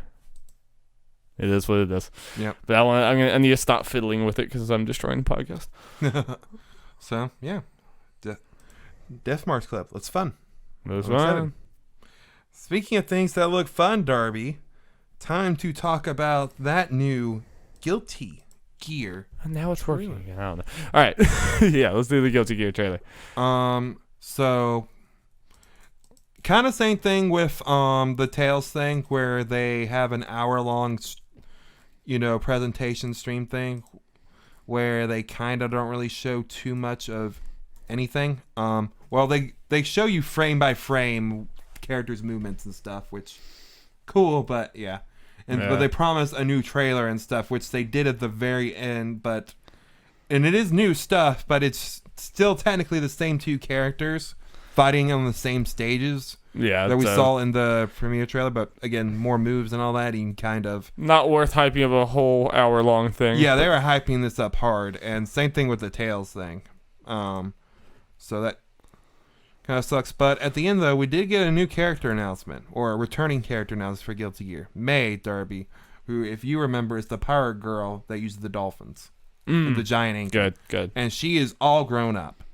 Oh, wow. And then you see people like, oh, she's grown up. I'm like, you perverts. Oh, no. I know. And then, you know, this trailer had some butt rock. It was great. I love it. Jeff, I'm okay with the butt rock, and I think that overall, like, once the game comes, there will be other songs that will be fine, but I can't express how much I hate this song. It's fucking terrible. It is awful. Like, I'm okay with the butt rock, like, just as let's just lean into this. Yeah. Not that song. That song is so bad. You don't like the smell of the game? God, it's so bad. It's so bad. Perfection. But the art style is beautiful. It still looks like Blaze Blue, but on another level. Yeah. Like the Arc System Works is so like they have like probably the best art style in fighting games. Period. Yeah. I mean, Mortal Kombat looks great, like realistic, but this is the best art style. Like it's and this just seems like it's that on steroids. So we're getting a new trailer at the end of this month at CO something or whatever they said at the end of the trailer. Yeah, cool. Do we know when this is coming at all? 2020, Darby. 2020. Another one of those. Add on to the 2020 thing. Yeah, I'm very interested in this game. Looks dope. Yeah, we should play more of the Guilty Gear that I have in PlayStation now. Oh yeah. Actually, let me pull up some facts for this game that came up in an interview. I love some hot facts, Jeff. Yeah, that people might be interested in. I don't know. We all know you. Yeah. This is not going to be PS4 exclusive, whatever that means. Guess it'll go on Xbox. Who knows? Not sure if this game will be numbered. Not a Xrd game. Not a reboot. Not all Reps 2 fighters will return. I think up to this point, Guilty Gear is most of the fighters return from game to game. They better have Guitar Lady that I played in my 5 total minutes of playing Guilty Gear. They brought Dolphin Girl back, so that's nice. Mm-hmm. I like the Dolphin. Continue Reps 2 story. Gameplay done from scratch. And music by Ishiratari. People who know who that is are hyped. Yeah. I think anyone listening to our podcast knows who that is. I don't know. Maybe. So, get hyped, you know? Get hyped. No. Arc System Works makes great fighting games. Make Persona 5 the Arena, you cowards. They need to make a One Piece fighter first. Or a JoJo fighter. I mean, they're going to get to every franchise in existence at some point. It's true. They're the telltale of fighting games. Yeah. Speaking of, I guess, stuff they've worked on, let's talk about that Dragon Ball Z Kakarot. Let's do it. So in this trailer, it's kind of a story thing where they're kind of going through it all, showing some iconic scenes, which they kind of done before, going for the Frieza saga, the Saiyan saga, showing some stuff in the Cell saga, go on going Super Saiyan 2, and then after all that, they show some scenes from the Buu saga, confirming that there is going to be the Buu saga in this, and we'll be able to play as the Great Saiyaman. I guess it's going to be a whole part of the game where you're just playing as him and saving the world. What if that's the entire game? I mean, I'd buy it. So, is that how close are they getting to getting your money, Jeff? It's getting. I've been saying it for almost every time we talked about it that you're going to end up getting this game, and you keep saying you're not. But I don't have. I'm pretty convinced that you probably will. Were you about to say you don't have faith in me? Yeah. I don't think you'll have the restraint, Jeff. I don't think you got it. Here's the thing. I did see some gameplay. It is looking better than it was. I mean, I'm not just saying that. It honestly is looking better than it was. Like, there's going to be more to it and all that. And the fact that they are going through the whole Dragon Ball Z thing makes it more appealing than just going through the Frieza saga again. Yeah. I mean, obviously, I've been through this stuff as much, but honestly, I feel like a lot of games don't go games like this don't go through the Buu saga that much. So yeah. So it's doing Frieza, Cell, and Buu. It's literally doing all Dragon Ball Z, including the filler arcs and all that. It's doing a bunch of added stuff in their own quest stuff, which I said from the beginning, the whole added stuff I was interested in. Yeah. But honestly, the game looks great as far as graphically. No, I was being cynical from we've come a long way from seeing this and originally thinking it was only Frieza, and then now the fact that it's actually spanning all three arcs. I mean, here are a couple things. They announced the release date as well. It's coming out January 17th, which is a good time for this game. It's honestly, let's say it comes out and has great reviews, I could have time to play this before our onslaught. Before what? Before the onslaught of other games. Is this some other game? Is Onslaught some other game that I'm not aware of? It's like, Jeff, there can't be more. No, there can't be more. But I could potentially, depending on like when Last of Us is coming out and all that, I could have time to fit that in. Potentially, depending how long it is and if it's good. If it's not good, then I probably won't worry about it. But if I hear really good things about it, as much as I was down on it, there were people, I think like Ben Moore from Easy Allies, he played it or something during E3 and said it was fun. Yeah. So, I'm getting hope for this game. I'm sure it would be, it's just, is it going to be like dumb fun, or is it actually like, this is a good game? Yeah. I feel like it's going to be a mix. Is it worth $60 in such a crowded 2020? But I know you said it's early, so. Yeah. But you are going to be spending a lot of money early 2020. Maybe it could be a late Christmas gift. So we will see. My interest has grown for this, and actually reading comments like a Rosetta and everywhere, I am far from alone. There are a lot of people now that were kind of down the game for the same reasons as me, that are seeing more and more like, this actually looks like what we would want and everything, and doing everything we were wanting, especially since I have no idea why they just didn't announce the Cell and Buu saga. Yeah, but that's a very, like I said, that's changed a lot from us thinking it was just that. So. Yeah, and I mean, you could say from to market it and all that, those would be big announcements, but all it did was turn people off from the game because we thought it was only going to be the Frieza again. Yeah, and then when they do announce them, they just do teasers of it. What we saw the Cell saga on that trailer was about the extent of what we've actually seen. Yeah, there's different like strategies, but I would say when you're on the big stage of E3, that's when you should probably go ahead and say that stuff. Like, like you could do make it look like it's all Frieza, and then at the very end, it's like, oh shit, Cell. Yeah, or just do like shattery things of Cell and Majin, or just do little clip things of Cell, like that's kind of obscuring Cell, and Majin made the hype thing of, what do Cell and Buu look like in this game and all that. But at least Cell and Buu aren't DLC chapters. That's true. And also something I really like about this is this will mean nothing to you, but I think you'll appreciate this. If you look at the screen, what's on the screen right now, on the left side, it's showing a subquest that's right after Goku comes back from the planet he stayed on after the Frieza saga. He was gone for a little bit, then he came back. A small thing that doesn't always happen in these games, he's wearing the clothes he came back in. Bulma's wearing the same clothes. Everyone's wearing the same clothes. So they're doing different models and outfits for characters. That hair. Yes. Bulma, yeah. And they showed some gameplay things of Vegeta, what looks to be in the... I can't remember the exact timeline or whatever, but he's wearing his famous Badman shirt, his pink Badman shirt, Darby. Does it say Badman on it? Yes, it's pink. Nice. It's a pink button-up shirt that says Badman on the back, and it's fantastic. Do they officially sell these?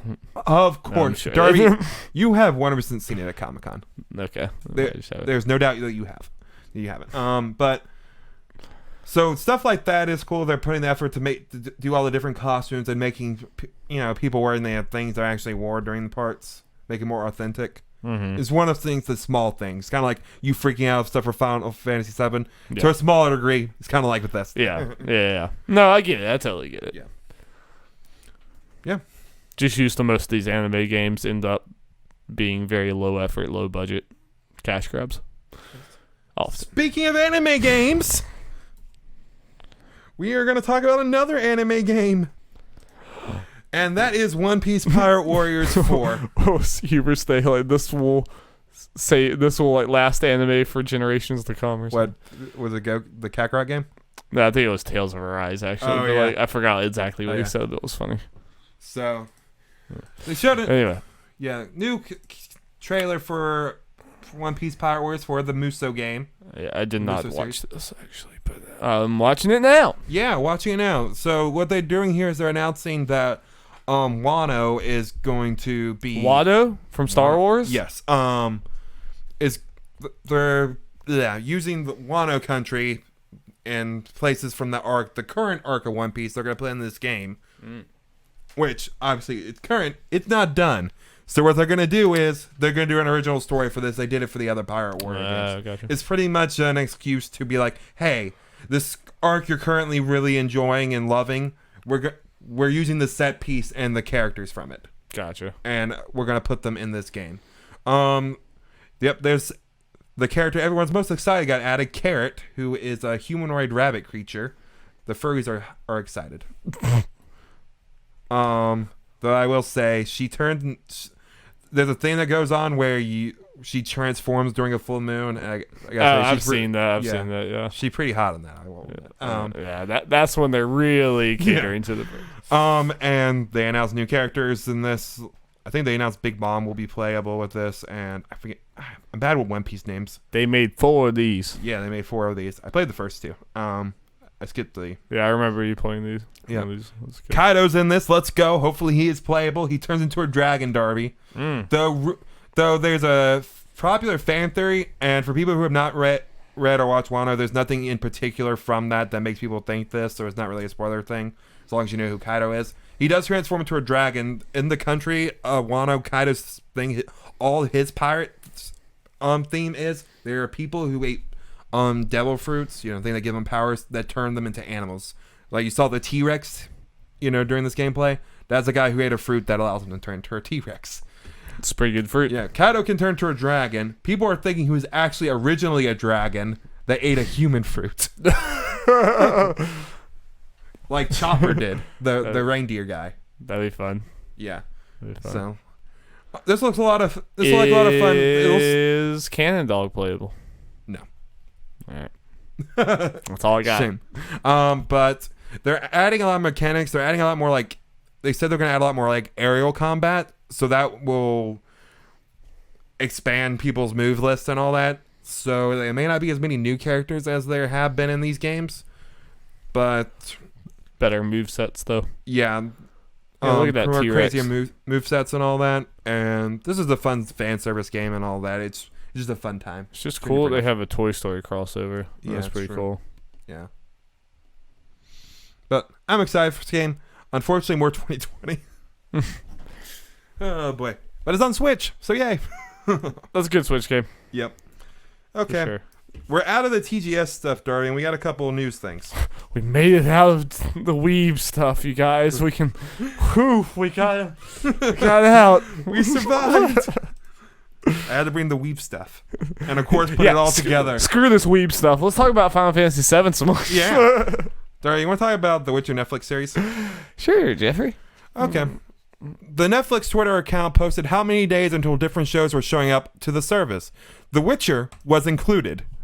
If what was posted was accurate, the Witcher Netflix series will launch December 17th. I was expecting a little bit earlier, but yeah, it is what it is.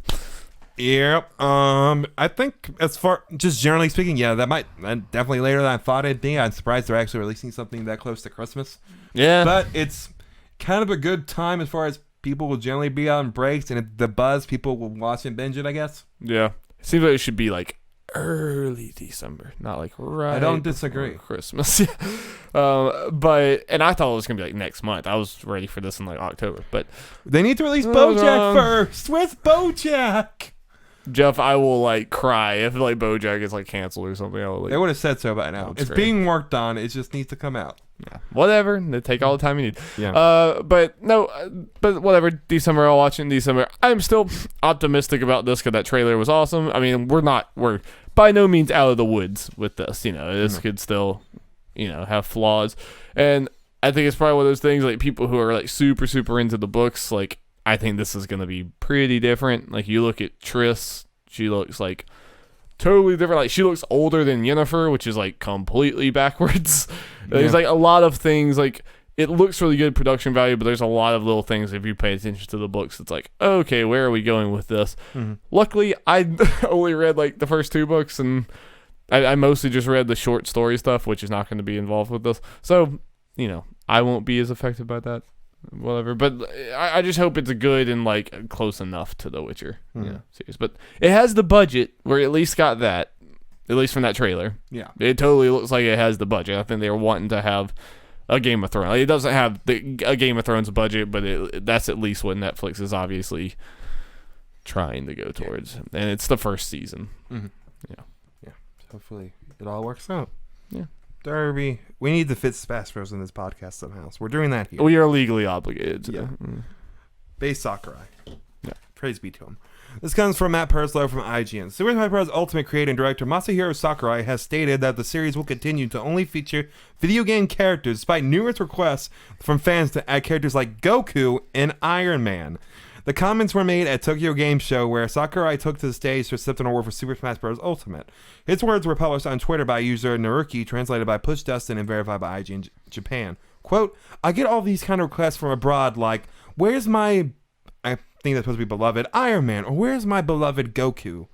However, basically Smash will only have content for video games in it. Sakurai has also noted that he strives to work hard on DLC characters, as Super Smash Bros. Ultimate was his final assignment from the late Satoru Iwata, Nintendo's beloved president. Quote, I'm sorry for bringing up this personal story at a time like this, but making Smash Bros. On the Switch was the last mission the late Satoru Iwata gave to me. I put my all into the game, and with more DLC, I will continue to work hard, end quote. I love this man. Yeah. He's done more for us than we deserve. Yep. Honestly, I wanted to do the, give a punch to the Goku crowd, but main reason to put it was the Iwata quote. Yeah, this came with the package.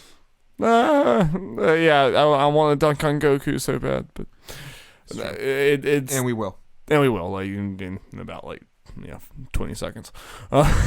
But no, it's like Sakurai has just put like so much love into this series to just an insane degree. Like the fact, like, no one would have gone through this much if he didn't like absolutely care about this franchise. And like, he obviously, especially just with Joker and the 3 DLC characters so far this time, like, it's above and beyond with the references with like Joker's ending animation music and all this other stuff. Like, it's just insane. Like, he could have done so much less, and these games still would have sold so much. And he has turned this franchise into like one of my favorites of all time, and it's just one of the best video game series of games ever, and this one is like a game like this will never exist again. Yep, I think it's pretty easy. I think it's why he's pushing so hard for Lesbian. It's like, I'm not going to be able to do this again as far as get all these characters in. And I don't think anyone else will. Yeah, so let's go above and let's just keep on adding things as long as we can.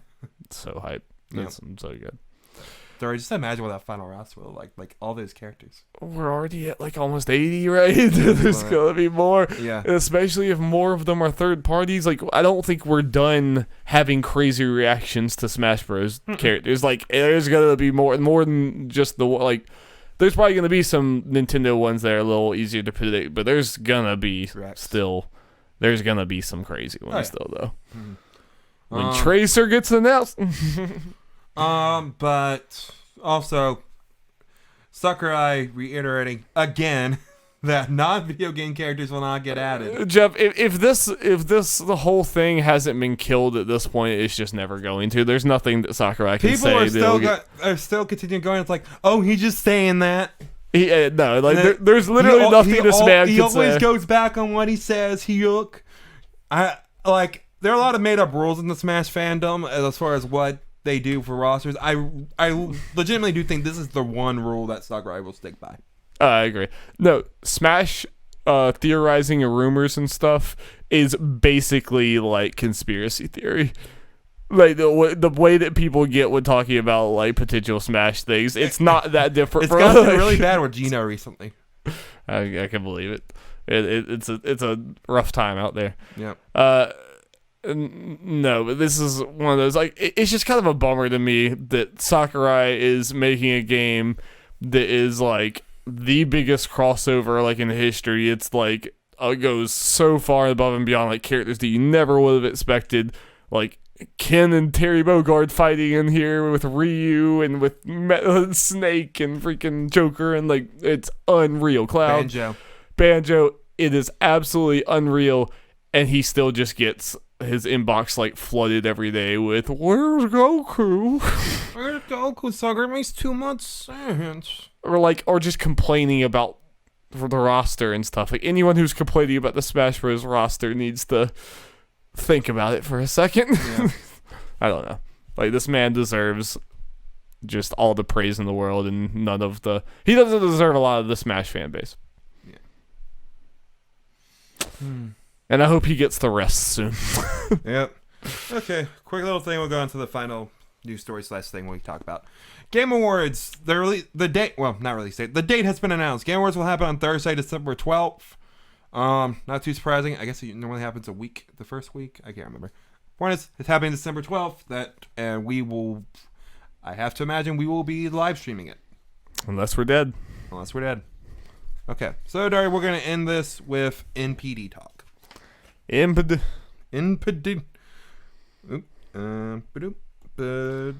Okay. What does NPD stand for? I don't know, man. National Pancake Department. You right. Forehead.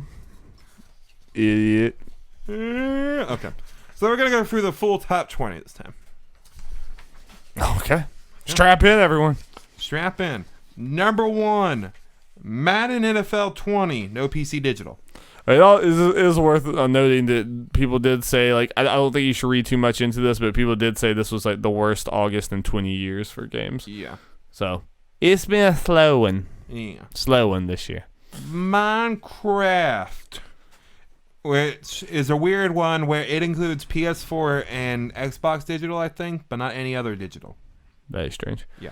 It's because of those Overwatch DPS wait times. Yeah. No, honestly, like almost every Overwatch streamer who plays DPS characters, the wait times on roll queue is so long that they've been playing Minecraft while they're waiting on the queue. Minecraft's having a resurgence. Actually, I'm gonna pull this up. I got a couple things where I got some added information. Okay, they announced that Minecraft has 112 million monthly players. So that's individual players every month. Good God! I mean, that's a record, I think. I don't think Minecraft never like really went down that much. It's still like little kids play it crazy, but it is coming. It's making some resurgence for some reason. Number 3, Grand Theft Auto 5. Number 4, Fire Emblem Three Houses. And I have some. I think those top 3 definitely show you also that it's a weaker month though. Yeah. Those are like the mainstays. Usually the new games like past. And I got some extra information from Matt Piscatella regarding Fire Emblem. Oh yeah, and all Nintendo exclusive games, no digital. Wanted to follow up the Fire Emblem Three Houses. It ranked as number 4 best-selling in August. The NPD group after finishing July at number 2. So a very nice ranking hold from month 1 to month 2. As you will recall, launch month sales of Fire Emblem Three Houses tripled those of the previous best-selling launch month title in the series. Month 2 sales of Fire Emblem Three Houses were again the best in franchise history, although not at the same multiplier as month 1. On a lifetime basis, Fire Emblem Awakening remains the best-selling game in the franchise history in the US. However, I do anticipate Fire Emblem Three Houses to overcome this gap and take the lead in lifetime sales for the franchise in September. He also added in after this, I forgot to screenshot that part, that he believes that Three Houses is actually above Awakening already, but Three Houses doesn't include digital sales, which is a lot bigger of the thing than Awakening was. Bigger of the piece of pie. I mean, that's no question. So there's that. Yeah, unfortunately, the no digital thing, like, the NPDs have so many asterisks on them, and they're becoming less and less relevant, unfortunately, as much as I like them. They're a little bit of a barometer, but there's a lot of but not this, back and forth. But Fire Emblem's healthy, Jeff, and I'm so happy. I think there's no question that this game is sold really well. I gotta imagine Nintendo's be happy. We'll find out in about a month exact numbers when they do their quarterly report. Yeah. Because even if it doesn't make the top 10 all-time best-selling games, which it could maybe, I can't remember. I think it was like in the 2 millions, still the number 10 game or something like that. I could see Fire Emblem potentially doing that. Yeah, it's a little bit of a weaker year, so maybe. But I could. They'll give out the numbers for that either way. Number 5, Super Smash Bros. Ultimate, no digital sales.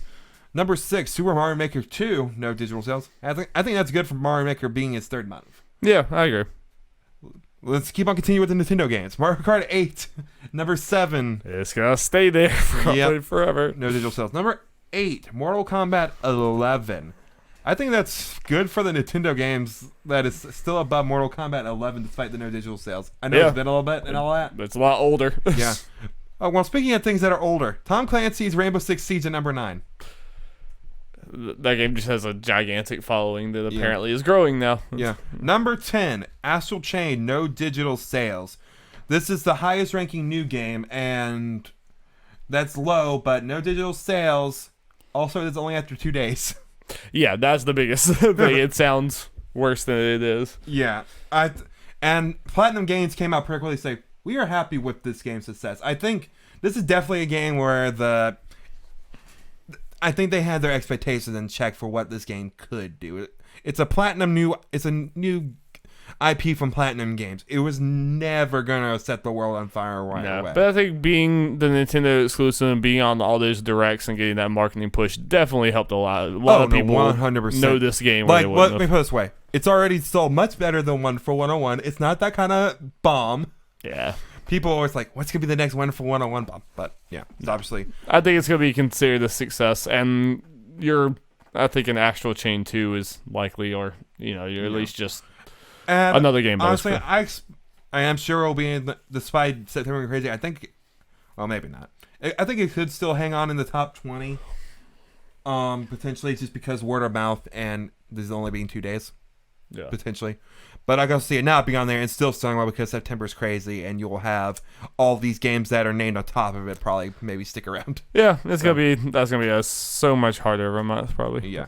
Also, fun thing to point out, that half of those games in the top 10 were Nintendo games. And we still have more Nintendo games. Number 11, Mario Spider-Man. Hey, continuing to have the best Nintendo game. I think Spider-Man is kind of have a resurgence. We've seen it on the NPDs the last few months in a row. Yeah, I don't know if there's sales or what's going on, but number 12, Legend of Zelda: Breath of the Wild, no digital, still selling great. Number 13, Red Dead Redemption 2. Not great for that game. As normal, should be way higher. I know.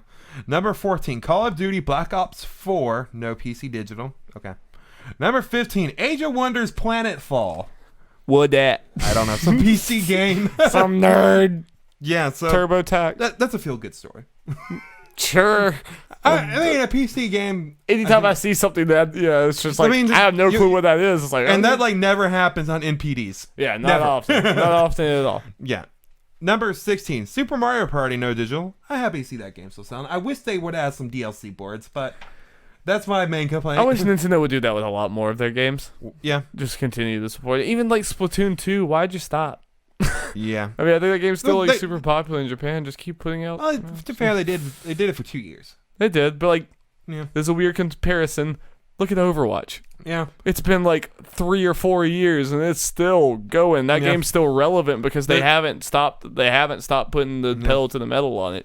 Like, I wish Nintendo could have an Overwatch if they wanted to. I mean, like, in Splatoon 2 could have been that. Like, it's just like, just make that game freaking amazing. And just, I think Nintendo just is one of those, in a lot of ways, Nintendo's great, but also in a lot of ways, they're kind of antiquated company. And I think that's one of them. They're like, no, we made this game, and this is the window that we support it, and then it's done, and then we make the next one. We make the next, like, boxed copy, instead of find other ways to monetize and just keep supporting this game, Yeah. But Nintendo, it takes a lot to get Nintendo to modernize in some ways. Yeah. Number 17, Marvel Ultimate Alliance 3, The Black Order, no digital. Oh, good for that game. Yeah, 17 in a very weak month, though. But, yeah, I mean, this is a game I feel like could have sold more than this. It also could have sold less than this. It's just kind of... Number 18, New Super Mario Bros. Used to like, why are people buying this game? Why? Okay. Number 19, The Dark Pictures Man of Medan. When did this come out in August? The end. Like, It was it's I think it's Scandal State of Astral Chain. Okay. Also, very important that's a big difference maker. This is by revenue. It's a $30 game. Okay, true. I think this is good for that game. Yeah, true. I mean, I think it was like number 1 in the UK or something like that. I mean, number 20 is Assassin's Creed Odyssey. I'm just gonna run for the top 10, then we'll get to the elephant in the room. Okay. Okay. Yeah. Number 1 of the top 10 of the year. Mortal Kombat 11. Number 2, Kingdom Hearts 3. Going strong, baby. Feels good. Strong. Number 3, Madden NFL 20. It's going to surpass Kingdom Hearts. I've been saying that about number 3 this whole year. Jeff, so, well, if it doesn't happen. Well, if it doesn't happen, Mahomes doesn't have it. Mahomes can't stop sore. Go sore. Gonna beat up Mahomes. Yuck. Tom Clancy's Division 2. Number 4, Anthem number 5, starting to get down there a little bit. Super Smash Bros. Ultimate, Resident Evil 2, Grand Theft Auto 5, Red Dead Redemption 2, Days Gone, Darby, Where's Control in the top 20 for this month. It bombed. Yep. So here's the thing: it came out late in the month, but it came out a couple days before Astral Chain and Man of Medan. Man of Medan sold better. Jeff, this is such a weak month. And, okay, I'm going to... Apparently, Mathematical said it was like 23rd for the month, which still not good. That's not good. Control did not have digital sales, but still. Yeah, still. That is terrible. With how much it was promoted, like, at E3 and promoted as a big, I don't know. There was a lot of... It's not like this was some small game. This was promoted a lot. And it was overall received really well. This game bombed. That's not good. And also because Quantum Break also. Yeah. As far I mean, maybe it sold more than I thought, but I remember that feeling like a bomb too. Yeah. So not great for Remedy. No.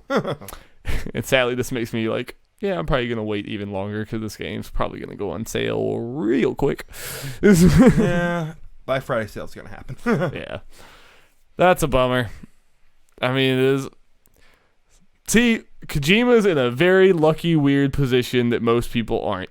Control, like, Remedy makes a super weird, kind of off-the-wall, abstract, artsy game, but they're not a Kojima. So even if they make a good one, there's a good chance that you just completely, put your studio at risk because you're not appealing. Remedy is in a situation where they kind of they're forced to try to appeal to a more mass fan base because they just don't have the security. Mm-hmm. Kojima needs to know how lucky he is that he can make his own artsy vision and people are still gonna buy it, and he has like Sony's backing and stuff like that. Like it is very rare what could you, and this shows like this could be terrible for Remedy. Yep. That is not good. Not good. Not really much more to say. Before we end out, let's end out on a positive note. All right, Jeff. There's more sales information. Monster Hunter World Iceborne has already shipped 2.5 million units globally. This adds to the 13.1 million units that Monster Hunter World shipped, so 15.6 million in total combined. I got this from Daniel Ahmad from Twitter. That's awesome. So yeah, obviously shipped not sold, but they're a lot of time it usually ends up being that. Like they know what to expect. Nope. Which is Iceborne great. coming out the gate selling monster numbers. Which is great because it's a huge expansion, but it's an expansion pretty long after the game, and sometimes Pretty much a new game. It's like it's a $40 expansion. but sometimes with like messaging that can be hard for people to understand. Like it's an expansion, but like there's a lot of people. It's like, oh, Monster Hunter, I haven't played that in a year and a half. It's to get people to come back to it can be a difficult ask. I imagine Capcom's got to be happy with it. Like, this is where Iceborne's starting off with 2.5 million. Yeah, and it's only been out a week, right, or less, or something like that. Yeah, I don't even know when this. It hasn't been out that long, maybe 2 weeks, but yeah, not long. Yeah, well, I don't know exactly when I Yeah. screenshot that tweet either. Yeah, I think it was this week is when they talked about those sales numbers. Cause I heard those. I don't know too. when, but I think can't remember if it was like early in the week or not. Yeah. So, But no, that's good. Good time. Feels good. All right, Jeffrey, we're already missing your football game, so we need to get out of here. That was a good pod, though. Good pod. Good pod. Pog champ. All right, thank you guys so much. Look forward to the new podcast setup. It's still going to be like another month and a half or something, but it's going to happen.